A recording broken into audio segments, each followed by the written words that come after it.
আপনারা কি কখনো ভেবে দেখেছেন কেন দুটো দেশ বছরের পর বছর একে অপরের চরম শত্রু হয়ে থাকে? আজ আমি আপনাদের এমন এক দেশের গল্প শোনাবো যারা একসময় বন্ধু হতে পারত, কিন্তু পরিস্থিতির শিকার হয়ে তারা আজ কয়েক দশক ধরে একে অপরের চরম শত্রু। এক অনন্ত অবিশ্বাসের চক্রে আটকা পড়ে আছে তারা। আজকের গল্পটা আমেরিকা এবং ইরানের গত ৭৩ বছরের এক জটিল মর্মান্তিক ইতিহাস।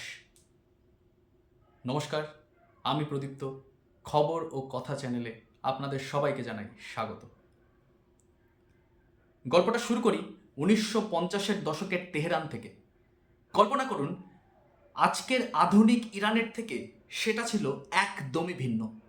মহিলারা পশ্চিমা পোশাক পরে ঘুরে বেড়াচ্ছেন, বিশ্ববিদ্যালয়গুলোতে তরুণ তরুণীরা পড়াশুনো করছে, দেশে চলছে গণতন্ত্র। সে সময় ইরান ছিল তেলের ভাণ্ডার, কিন্তু সমস্যাটা হলো এই তেলের সিংহভাগই ব্রিটিশরা লুটে নিচ্ছিল। আর ঠিক তখনই নেতৃত্বে আসেন মোহাম্মদ মোসাদ্দেক। তিনি চেয়েছিলেন ইরানের সম্পদ যেন ইরানেই থাকে। তিনি তেলের জাতীয়করণ মানে ন্যাশনালাইজেশন করেন, আর তারই জেদটাই ইরানের কাল হয়ে দাঁড়ালো। এই সুযোগে ঢুকে পড়ল আমেরিকা। ব্রিটিশরা ভয় পেয়েছিল মোসাদ্দেক যদি সফল হয় তাহলে তো অন্য দেশগুলো তাদের সম্পদ ফিরিয়ে চাইবে। তখন ১৯৫৩ সাল, সিআইএ এবং ব্রিটিশ ইন্টেলিজেন্স মিলে এক গোপন চাল চালল, যার নাম অপারেশন এজ্যাক্স। তারা মোসাদ্দেককে ক্ষমতা থেকে সরিয়ে বসালো শাহকে। ইরান হারালো তাদের গণতন্ত্র। আমেরিকার পকেটে ঢুকলো এক নতুন বন্ধু। কিন্তু এই বন্ধুত্বের মাসুল দিয়েছিল সাধারণ ইরানিরা। শাহের শাসন চলল প্রায় ২৫ বছর, কিন্তু সাধারণ মানুষ তো আর সবকিছু মুখ বুজে সহ্য করবে না। তাদের ক্ষোভ জমতে জমতে ১৯৭৯ সালে বিস্ফোরিত হলো। শাহ দেশ ছাড়লেন আর ক্ষমতায় এলেন আয়াতুল্লাহ খোমেনি।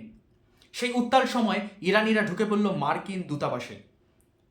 ৫২ জন আমেরিকানকে বন্ধক বানানো হলো ৪৪৪ দিনের জন্য।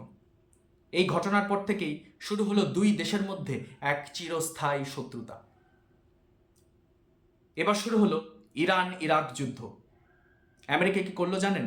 তারা সাহায্য করলো সাদ্দাম হুসেইনকে।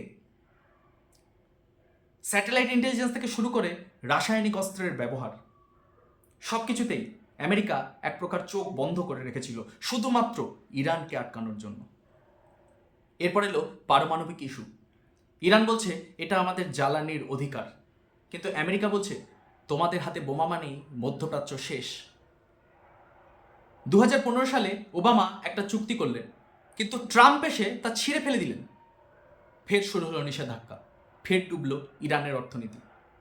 আজ ২০২৬ সালে দাঁড়িয়ে দেখছি ইরান এক গভীর সংকটে।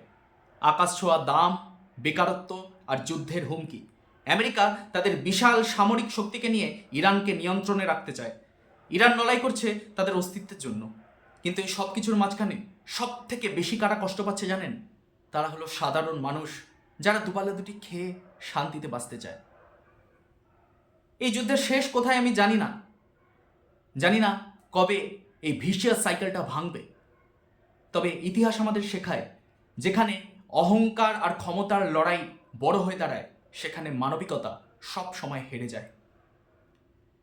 আপনারা কি মনে করেন, এই শত্রুতা কি কোনোদিন নিঃশেষ হবে? আপনাদের খবর জানানোই আমার এই চ্যানেলের কাজ। নমস্কার। প্রতিদিনের খবর নিয়মিত পেতে সাবস্ক্রাইব করুন আমাদের চ্যানেলকে।